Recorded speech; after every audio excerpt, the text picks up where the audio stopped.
if you have a new YouTube channel and you're sending your videos and your channel to friends, family and co-workers, should you stop immediately? Because is it harming your YouTube channel? That's what I'm going to talk about. So it's kind of like a double-edged sword, this one. I see a lot of people say, don't send it to friends and family. I see a lot of people say, do send it to friends and family, because those small initial views could really help bump things through. I'm going to give you feedback based on 12 years of YouTube experience here. This isn't just me pulling this from the air and just saying, oh, I think this is what happens. I'm going to tell you exactly what we do and what we recommend for clients and what we recommend for anyone who asks us, what should I do in this scenario?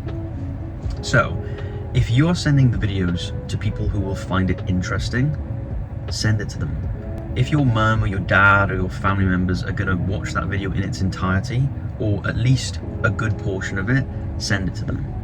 Where people go wrong is they mass send it to friends they've not spoken to in a while, who A, might not even click on the video, which is going to harm your click-through rate, which is the percentage of people who see your video but don't actually click on it, or they're going to watch 2 seconds of the video because they're curious or because they just want to show support. Oh, I'll just click on this video, and they don't actually watch any of it, and that's going to harm your view retention and how long people have actually watched the video for.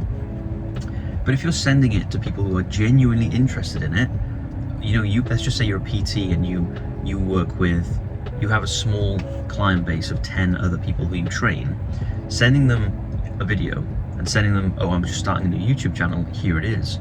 That is a very, very good match. Yes, you might get a few of them that don't watch, but overall, that makes sense. However, if you're sending it to people who you know are not going to have any interest, they're only interested in supporting you as a person and not you as a creator, I would probably avoid sending it to them.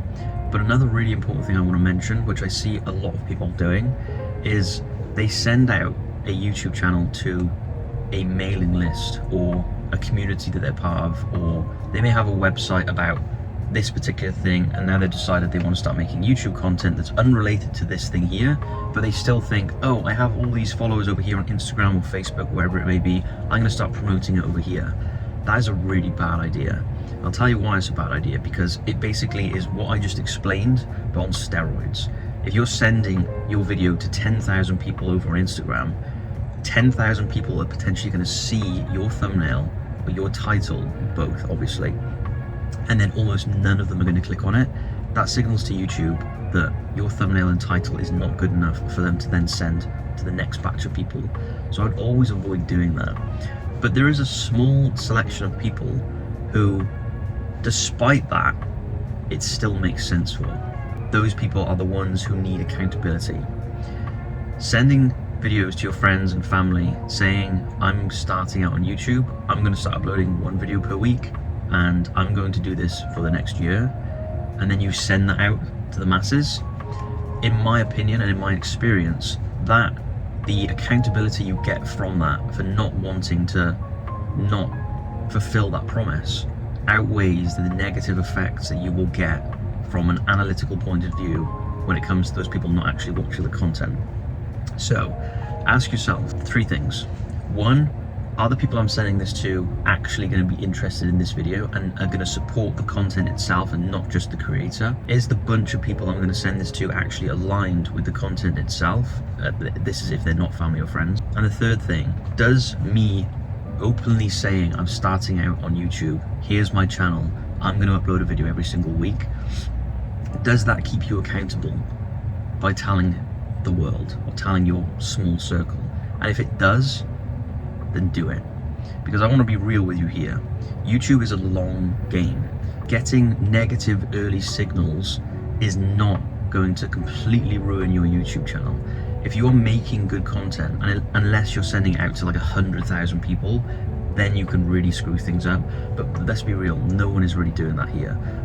Excuse me, most people are sending it out to 10, 20, maybe 100 people. Those early signals that you're going to get, positive or negative, do not make that much of a deal on a grand scale, because like I always like to remind people, YouTube is a long game.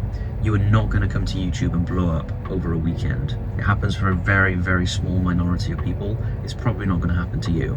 So you're in a marathon mindset. This is going to take you 6 to 12 months to get to where you want to be with your YouTube channel. And realistically, those early signals do not make a difference when you're in this for the long haul. So should you send your videos to your friends and family? Maybe. Realistically, like I said, if it keeps you accountable, yes. If they are just not going to be interested, then no. But the biggest thing that I want to give you here, which I wanted to save to the end, for anyone who's still here, they deserve to hear this.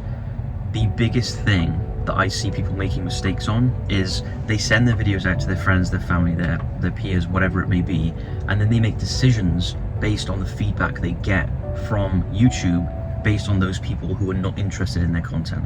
And what I mean by this is, if you send it out to your friends and family and they don't watch the video, or they watch 1 minute of the video and your average view duration is low, let's just say it's a 10-minute video and the average person only clicked and watched for 30 seconds just to show support.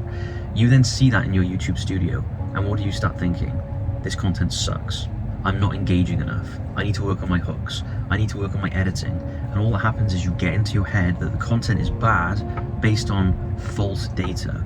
And this usually leads to people just giving up because they think no one's watching this content, or the people that are watching it aren't even watching it for long.